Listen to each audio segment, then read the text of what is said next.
Hello दोस्तों, इस video में साइंस प्रैक्टिस सेट पेपर देखने वाले हैं। यह वीडियो बीपीएससी टी 4.0 के लिए अत्यंत आवश्यक है, तो आप लोग लास्ट तक जरूर बने रहिएगा। तो चलिए शुरू करते हैं। देखिए, कहता है किसी जो अभिघटनाभिक तत्व की अर्धायु 5 वर्ष की होती है। 20 वर्ष बाद जो अभिघटनाभिक पदार्थ का जो अंश बच जाता है वह है। तो यहाँ पे देखिए टी हाफ दे दिया गया है। टी हाफ जो है आपको दे दिया गया है कितना, 5 वर्ष। ठीक है, तो 20 वर्ष, तो 20 वर्ष में होगा 20/5 यानी कितना, तो 4। ठीक है, 20 को 5 से भाग दीजिएगा तो कितना निकल जाएगा, 4। अब यहाँ पे हमको निकालना है, तो यहाँ पे देखिए निकालेंगे 1/2। ठीक है, 1/2 के पावर 4, तो 1/2 के पावर कितना होगा, 1/6। तो इसका राइट आंसर क्या होगा, दूसरा ऑप्शन। उसका नेक्स्ट क्वेश्चन देखिए, कहता पृथ्वी के चुंबकीय क्षेत्र का कारण है। तो इसका राइट आंसर क्या होगा, फर्स्ट, यानी भूक्रोड के अंदर की चक्रक धाराएं। पृथ्वी के चुंबकीय क्षेत्र का कारण है भूक्रोड के अंदर की चक्रक धाराएं। तो देखिए यहाँ पे जो है चक्रक धाराओं के कारण ही पृथ्वी के चुंबकीय क्षेत्र का निर्माण होता है। इसी को भू चुंबकीय क्षेत्र भी कहते हैं। नेक्स्ट क्वेश्चन देखिए, कहता कि आपस में जुड़ी हुई दो आवेशित वस्तुओं के बीच विद्युत धारा नहीं प्रवाहित होती हैं यदि वे हो, तीसरा ऑप्शन, समान विभव पर। तो देखिए आपस में जुड़ी दो आवेशित वस्तुओं के बीच विद्युत धारा नहीं प्रवाहित होती हैं यदि वे समान विभव पर हो। क्योंकि ओम के नियम के अनुसार विभव धारा के समानुपाती होता है। यदि विभव समान होगा तो धारा भी समान होगी और धारा प्रवाहित नहीं होगी। फिर टेलीविजन दर्शक डिश एंटीना प्रयुक्त करते हुए बरसात में उपग्रह सिग्नल जो है नहीं प्राप्त करते हैं क्योंकि यहाँ पे राइट आंसर होगा तीसरा ऑप्शन, ABC। तो देखिए क्योंकि एंटीना छोटे होते हैं। ठीक है, वर्षा की बूंदें रेडियो तरंगों की ऊर्जा अवशोषित करती हैं और वर्षा की बूंदें रेडियो तरंगों की ऊर्जा की मूल दिशा को विचलित करती हैं। यानी यहाँ पे राइट आंसर होगा A, B और C।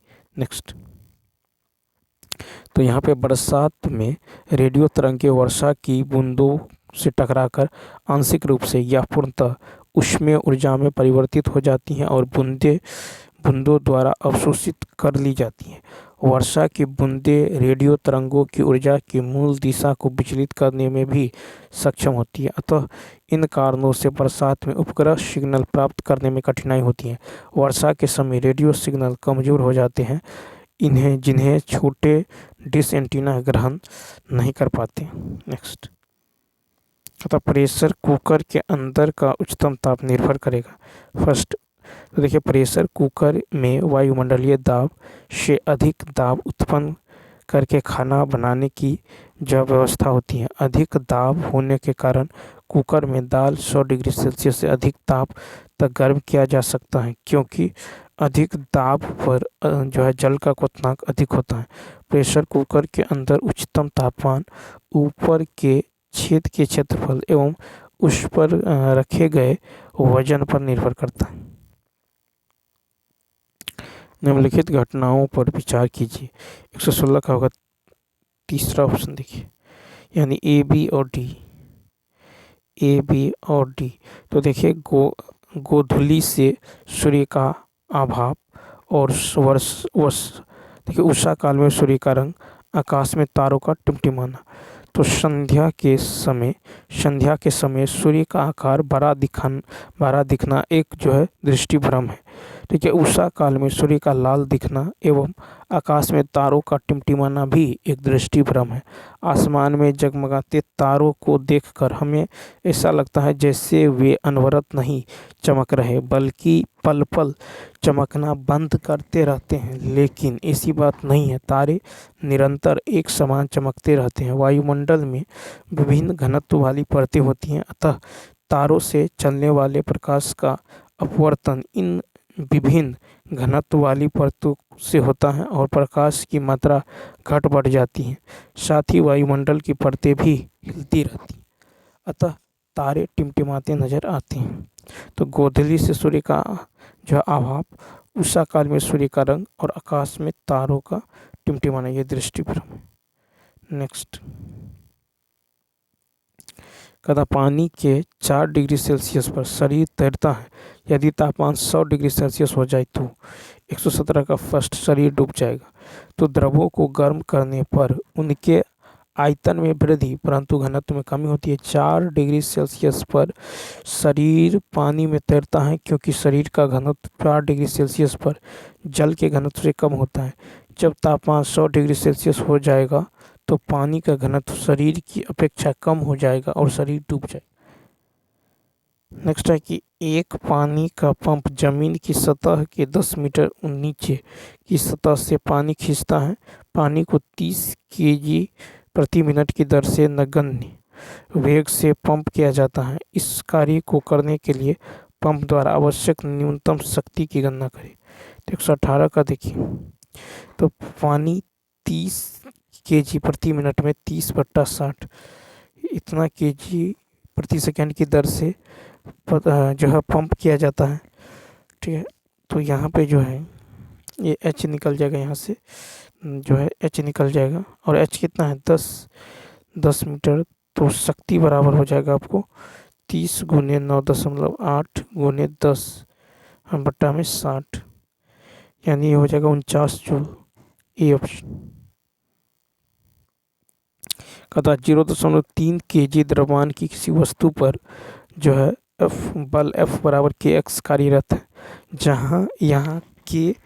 जहाँ के बराबर 15/15 न्यूटन पर मीटर है। वस्तु का प्रारंभिक त्वरण क्या होगा जब इसे मूल बिंदु से 20 सेंटीमीटर दूरस्थ बिंदु से छोड़ा जाता है। तो यहाँ पे देखिए दिया हुआ है, द्रव्यमान दे दिया गया 0.3 केजी, के का मान है 15 न्यूटन पर मीटर। ठीक है, x बराबर जो है यहाँ पे 20 दे दिया गया है। ठीक है, a है 10 मीटर पर सेकेंड स्क्वायर। तो यहाँ पे f बराबर क्या होगा, f बराबर होता है k × x यानी m ए, f बराबर m ए, यानी ये हो जाएगा 15 × 0.2। ठीक है, 15 × 0.2 बराबर ये 0.3। ठीक है, बराबर 0.3। तो a का मान यहाँ से कितना निकल जाएगा, a का मान 10 मीटर पर सेकेंड स्क्वायर। दूसरा ऑप्शन। कहता 10 वोल्ट और 100 वोल्ट विद्युत विभव के 2 बिंदु क्रमशः ए और बी हैं। ए से बी तक एक आवेश Q लिया जाता है जिसमें 18 जूल कार्य किया जाता है। Q का मान क्या होगा 120 का। यदि देखें तो देखिए यहाँ पे तो दिया हुआ है किया गया कार्य 18 जूल। ए और बी पर क्षमता है 10 वोल्ट और 100 वोल्ट का। तो W बराबर क्या होता है Q × डेल V। ठीक है, यानी 18 बराबर होगा थीटा × 100 - 10, यानी ये होगा 18/90, यानी कितना होगा 0.2 कूलम, 0.2। दूसरा ऑप्शन। नेक्स्ट क्वेश्चन देखिए, नेक्स्ट क्वेश्चन की यदि बात करें तो यहाँ पे चुंबकीय क्षेत्र की रेखाओं के संबंध में निम्नलिखित में से कौन सा सही नहीं है। तो तीसरा ऑप्शन देखिए, चुंबकीय क्षेत्र रेखाएं कभी भी बंद लूप नहीं बनाती, चुंबकीय क्षेत्र रेखाएं हमेशा बंद लूप बनाती हैं। ठीक है, नेक्स्ट। प्रकाश की किरण एक कांच से होकर गुजरती है जिसे मोटाई t और अपवर्तनांक n है। यदि निर्वात में प्रकाश का वेग c हो तो प्रकाश द्वारा कांच की इस मोटाई को पार करने में कितना समय लगेगा।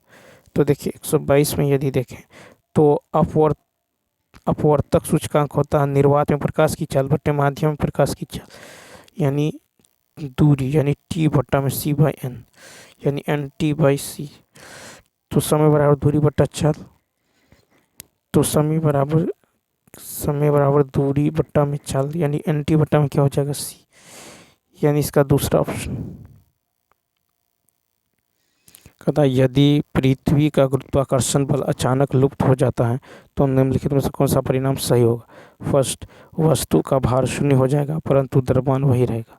तो पृथ्वी की सतह के निकट किसी पिंड पर लगने वाला पृथ्वी का गुरुत्वाकर्षण बल यदि अचानक लुप्त हो जाए तो वस्तु का भार शून्य हो जाएगा परंतु द्रव्यमान वही रहेगा। पृथ्वी से ऊपर जाने पर तथा नीचे जाने पर भार घटेगा। ठीक है, तो वस्तु का भार शून्य हो जाएगा परंतु द्रव्यमान वही रहेगा। यदि पृथ्वी का गुरुत्वाकर्षण बल अचानक लुप्त हो जाए तो क्या होगा, वस्तु का भार शून्य हो जाएगा परंतु द्रव्यमान वही रहेगा। आधुनिक आवर्त सारणी में समान वर्ग के तत्वों में समान खाली स्थान होता है। 124 का संयोजी इलेक्ट्रॉन। आधुनिक आवर्त सारणी में समान वर्ग के तत्वों में समान संयोजी इलेक्ट्रॉन होते हैं। आधुनिक आवर्त सारणी में समान वर्ग के तत्वों में समान संयोजी इलेक्ट्रॉन होते हैं। शुष्क सेल में निम्नलिखित में से क्या जो है विद्युत अपघट्यों के रूप में होता है। 125 का होगा फर्स्ट, यानी अमोनिया क्लोराइड और जिंक क्लोराइड। शुष्क सेल में अमोनियम क्लोराइड और जिंक क्लोराइड का विद्युत अपघट्यों के रूप में प्रयोग होता है। शुष्क सेल में जस्ते का बर्तन होता है जिसमें मैग्नीज डाइऑक्साइड, नौशादर, कार्बन आदि भरा होता है और इस सेल का पुनः अवशोषण नहीं किया जा सकता है तथा एक बार प्रयोग कर लेने से वह बेकार हो जाता है। अब देखिए नेक्स्ट क्वेश्चन,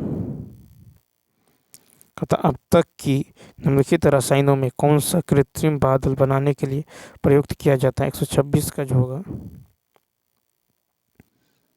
तीसरा ऑप्शन सिल्वर आयोडाइड। तो देखिए यहाँ पे जो है कहता क्लाउड सीडिंग मौसम में बदलाव लाने की एक ऐसी प्रक्रिया है जिसमें बादलों से इच्छानुसार वर्षा कराई जाती है। आमतौर पर जो है क्लाउड सीडिंग प्रक्रिया में सिल्वर आयोडाइड और शुष्क बर्फ जैसे यौगिक प्रयोग किए जाते हैं। नेक्स्ट क्वेश्चन, उसके बाद है कि इन रसायनों का हवाई जहाज के द्वारा बादलों पर छिड़काव किया जाता है। इससे अतिरिक्त पृथ्वी से जनरेटरों का एंटी एयरक्राफ्ट बंदूकों से भी इन्हें बादलों पर छोड़ा जाता है। Silver iodide. कहता निम्नलिखित धातुओं को उनके धात्विक गुणों के बढ़ते क्रम में व्यवस्थित कीजिए। तो 127 का होगा दूसरा SI, बेरिलियम, एल्युमिनियम, पोटेशियम। ठीक है, तो SI less than BE less than AL less than K।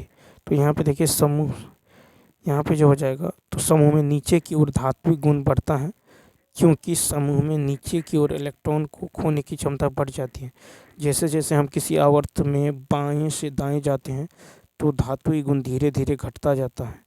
ठीक है, इस प्रकार SI less than BE less than AL less than K धातु की शक्ति बढ़ने का सही क्रम है। सिलिकॉन एक धातु है और बेरिलियम, एल्युमिनियम और पोटेशियम को धातु माना जाता है। नेक्स्ट क्वेश्चन देखिए, नेक्स्ट क्वेश्चन है कि कौन सा ऑक्साइड लाल लिटमस को नीले रंग में बदल देता है। तो तीसरा ऑप्शन CO2। तो देखिए दिए गए ऑक्साइड में कार्बन डाइऑक्साइड, ठीक है, carbon dioxide CO2, sulphur dioxide SO2 और नाइट्रोजन ऑक्साइड NO2 अम्लीय प्रकृति के हैं, अतः वे नीले लिटमस पथ को लाल कर देगा। पोटेशियम ऑक्साइड प्रकृति में क्षारीय हैं जो लाल लिटमस पथ को नीले रंग में बदल देगा। नेक्स्ट, प्रकाश सजावट तथा विज्ञापन के लिए विसर्जन नलिकाओं में प्रयुक्त होने वाली गैस 129 का 3 नियॉन। तो देखिए नियॉन गैस जो विसर्जन लैंपों एवं ट्यूबों तथा प्रतिदीप्ति बल्बों में भरी जाती है। CFL में वाष्पीकृत आर्गन गैस भरी होती है। ठीक है, कहता है कि रबर, वाहन और सेल रसायन जैसे उद्योग हानिकारक गैस छोड़ते हैं जो अम्लीय वर्षा के लिए जिम्मेदार होती हैं। ये गैस किन तत्वों के ऑक्साइड से बनती है। तो यहाँ पे राइट आंसर होगा तीसरा ऑप्शन, नाइट्रोजन, सल्फर। तो अम्लों की अधिकता वाली वर्षा को अम्लीय वर्षा कहा जाता है। अम्लों की अधिकता, तो इसको क्या कहा जाता था, अम्लीय वर्षा।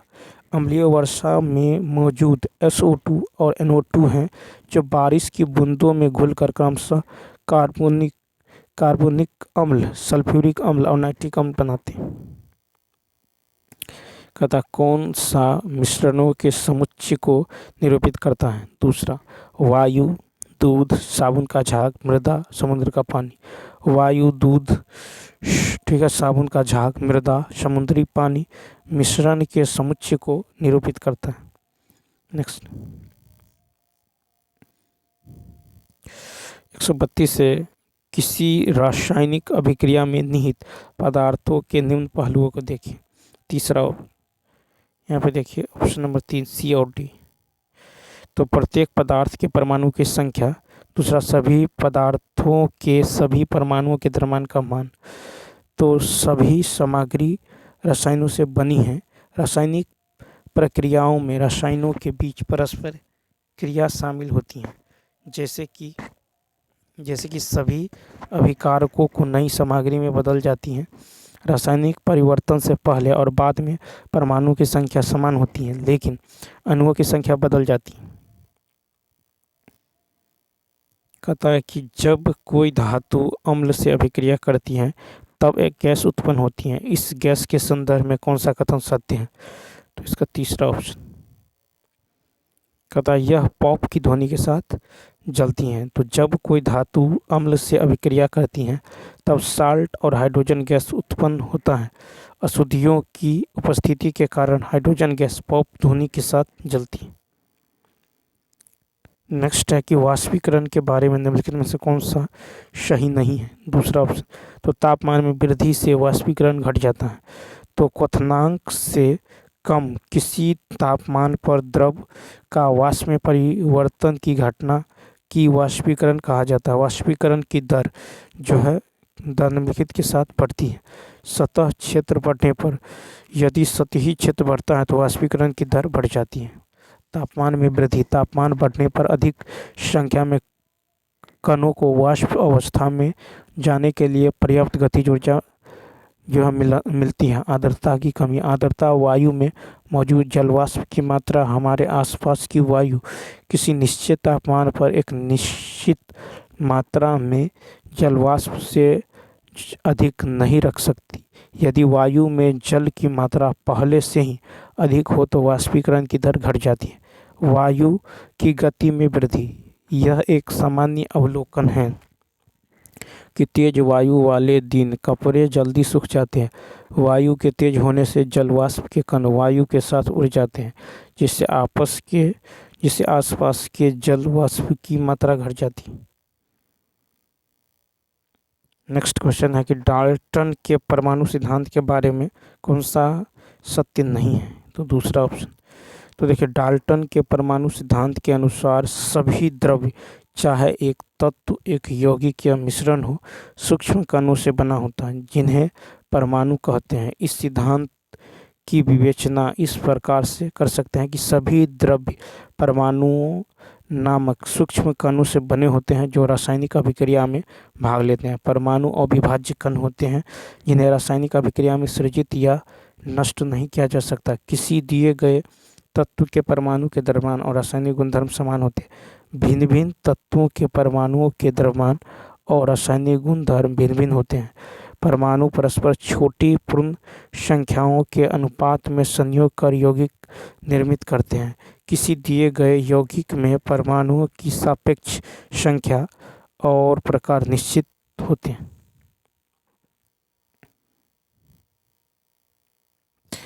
नेक्स्ट है कहता कि संतानों की संख्या को निरूपित करने के लिए उपकरणों के निवारक उपायों द्वारा जो गर्भधारण का विनियमन क्या कहा जाता है? 36 का फर्स्ट, जन्म नियंत्रण। जन्म नियंत्रण अर्थात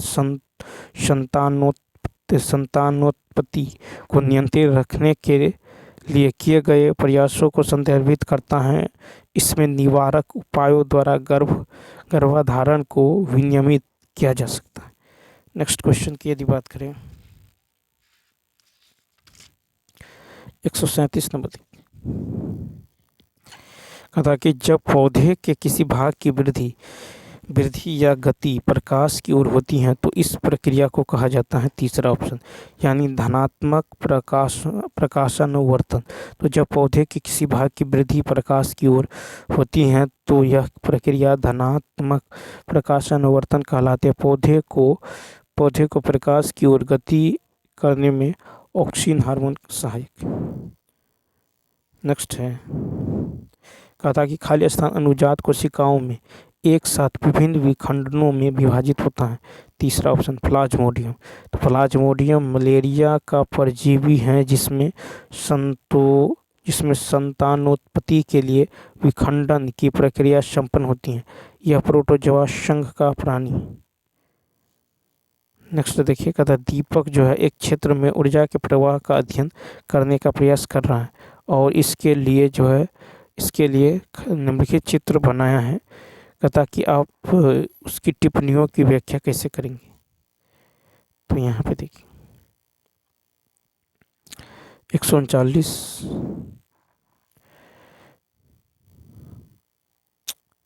देखिए यहाँ पे 139 का जो राइट आंसर होने वाला है ये हो जाएगा दूसरा ऑप्शन।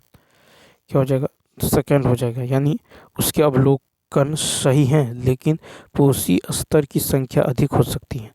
तो जब कोई वायरस प्रतिकृति बनाता है तो स्वयं की प्रतियां बनाता है। कभी कभी थोड़ा सा बदल जाता है जो कि वायरस के लिए सामान्य है। इन परिवर्तनों की उत्परिवर्तन के रूप में जाना जाता है और एक या एक से अधिक नए उत्परिवर्तन वाले वायरस को मूल वायरस के जो संस्करण के रूप में जाना जाता है।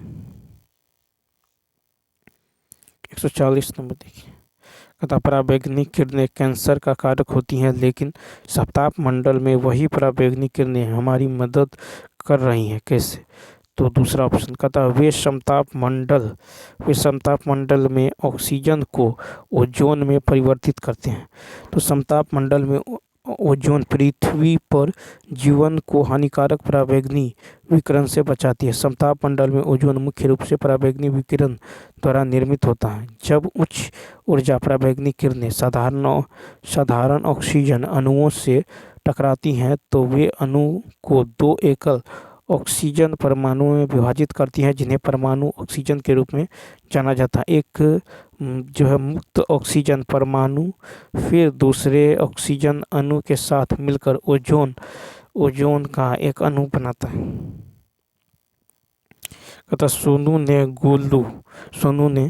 जो है गोल झुर्रीदार और पीले हरे रंग के बीजों के जो डाई हाइब्रिड क्रॉस का अध्ययन करने के लिए एक प्रयोग किया है। उसने कुल 2432 बीज प्राप्त किए। इन बीजों की संख्या क्या होगी जो गोल और पीले हैं? तो यहाँ पे देखिए ये हो जाएगा 1368। तो देखिए मेंडल का जो डाई हाइब्रिड क्रॉस फोनोटाइपिक अनुपात जो है 93331 है। तो पीला गोल जो है यहाँ पे कितना है? पीला गोल 9 है, ठीक है। और पीला झुर्रीदार जो है कितना है? 3 है। और हरा गोल जो है 3 है। हरा झुर्रीदार कितना है? 1 है। तो बीजों की कुल जो संख्या हो जाएगा आपको 2432। अब देखिए कि गोल और पीले रंग के बीजों की संख्या हो जाएगा 9/16 गुना 2432, ठीक है। 9/9 3 12 3 15 16 बट्टा में कितना? तो 9/16 गुना 2432 यानी कितना होगा? 1368 हो जाएगा, ठीक है। 9331 रेशियो होता है। नेक्स्ट क्वेश्चन देखिए, कहता है कि नॉन बायोडिग्रेडेबल पदार्थ का चयन कीजिए। तो यहाँ पे हो जाएगा दूसरा ऑप्शन नॉन बायोडिग्रेडेबल यानी BCDH यानी हो जाएगा BCD और H। तो देखिए कांच की बोतल, इत्र स्प्रे की बोतल, चावल की भूसी और बॉल पेन का रिफिल। तो एक जो है नॉन बायोडिग्रेडेबल पदार्थ को एक प्रकार के पदार्थ के रूप में परिभाषित किया जा सकता है जिसे प्राकृतिक जीवों द्वारा विघटित नहीं किया जा सकता है और यह प्रदूषण के स्रोत के रूप में कार्य करता है। नॉन बायोडिग्रेडेबल पदार्थों में कांच की बोतल, इत्र स्प्रे बोतल, थर्मोकोल और बॉल पेन रिफिल शामिल है। बायोडिग्रेडेबल पदार्थ में गाजर, चावल की भूसी, पपीता और लकड़ी की छड़ी शामिल है। रक्तचाप को किस उपकरण द्वारा मापा जाता है उसे क्या कहा जाता है? 143 का दूसरा स्फेगोमेनोमीटर। तो देखिए रक्त दाब मापी या रक्तचाप मीटर एक उपकरण है जिसका उपयोग रक्तचाप को मापने के लिए किया जाता है। बैरोमीटर एक वैज्ञानिक उपकरण है जिसका उपयोग वायुमंडलीय दबाव को मापने के लिए किया जाता है। फोटोमीटर एक ऐसा उपकरण है जो पराबैंगनी से अवरक्त और दृश्यमान स्पेक्ट्रम विद्युत सहित विद्युत उच्चुम्बकीय विकिरण को मापने में किया जाता है। फोटोमीटर मैनोमीटर से जो है दाब को मापा जाता है। अब देखिए नेक्स्ट क्वेश्चन, मैनोमीटर से क्या मापा जाता है? तो दाब को मापा जाता है। यहाँ पे रक्तचाप को किस उपकरण द्वारा मापा जाता है? स्फेग मैनोमीटर से रक्तचाप को मापा जाता है। बैरोमीटर से जो है वायुमंडलीय दबाव को मापा जाता है और मैनोमीटर से दाब को मापा जाता है। मधुमक्खियों की भाषा की पहचान करने के लिए नोबेल पुरस्कार दिया गया है। 144 का हो जाएगा आपको दूसरा ऑप्शन केवी फ्रिस्क को। तो मधुमक्खियों की भाषा की पहचान के लिए केवी फ्रिस्क को 1973 में चिकित्सा विज्ञान के क्षेत्र का नोबेल पुरस्कार प्राप्त है। कहता पुष्पों के जनन अंगों के बारे में नीचे दी गई सूचनाओं ए, बी और सी को पहचानिए। तो 145 का यदि देखें 145 का होगा तीसरा ऑप्शन ए अंडा से, बी पुंकेसर, सी स्त्री केसर। यहाँ पे देखिए कहता कि जनन ग्रंथि जिसमें एक या अधिक बीजांड, तो जनन ग्रंथि जिसमें एक या अधिक बीजांड होता है वो अंडा से होता है। पुष्प का नर जननांग या पुंकेसर होता है, पुष्प का मादा जननांग स्त्री केसर होता है। निम्नलिखित में वे कौन सी अवस्थाएं हैं जिनसे चक्रवात बन सकता है? तीसरा ऑप्शन यानी निम्न दाब का निकाय जिसके चारों ओर उच्च वेग की पवनें परिक्रमा करती हैं। तो कहता चक्रवात हवा के ऐसे तूफान हैं जो कम दबाव वाले क्षेत्रों में भारी वर्षा के साथ पैदा होते हैं। वे समुद्र की सतह पर गर्म हवा के बढ़ने की एक सतत प्रक्रिया के कारण होते हैं। ठीक है, जिससे गर्म खाली जगह पर चारों ओर की ठंडी हवा भर जाती हैं तो जो बारिश का कारण बनती है। नीचे दिए गए कौन से कथन सही हैं? तो यहाँ पे हो जाएगा आपको फर्स्ट, यानी किसी हाथी में कोशिकाओं की संख्या किसी बंदर की कोशिकाओं की संख्या की तुलना में अधिक होती है। तो कोशिका का आकार जीव के आकार से स्वतंत्र होता है। बंदर और हाथी की कोशिका का आकार जो है क्रोमोसोम एक जैसा होता है, हालांकि कोशिकाओं की संख्या अलग अलग होती है। हाथी जैसे बड़े जीव में कोशिकाओं की संख्या बंदर जैसे छोटे जीव की तुलना में बहुत अधिक होती है। नीचे दिया गया कौन सा कथन सही नहीं है? 148 का जो होगा तीसरा ऑप्शन, यानी शीत निष्क्रियता पर्यानुकूलन। शीत निष्क्रियता जीव का शारीरिक और मौसमी अनुकूलन है जिससे पूरे वर्ष एक ही क्षेत्र में रहने वाले जीवों में ऊर्जा दक्षता अधिकतम रहता है। यह गर्म रहने और लगातार उच्च चयापचय दर बनाए रखने के लिए पर्याप्त प्रतिरक्षात्मक प्रक्रिया का एक विकल्प है। कहता निम्नलिखित में से कौन सा कथन पौधों में वाष्पोत्सर्जन के प्रकार की सही जो प्रकार से व्याख्या करता है? 149 का हो जाएगा 4, उपयुक्त में से एक से अधिक।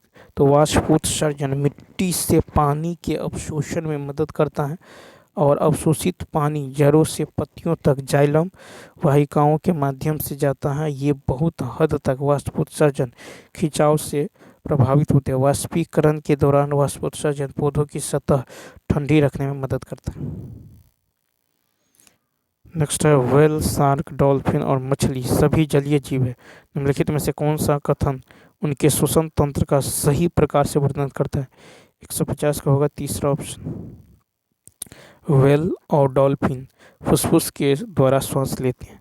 तो क्लोम पंख वाले अंग होते हैं जो रक्त वाहिकाओं से भरे होते हैं। मछली अपने मुंह से पानी लेकर जो है सांस लेती हैं और उसे क्लोम मार्ग से बाहर निकालती हैं।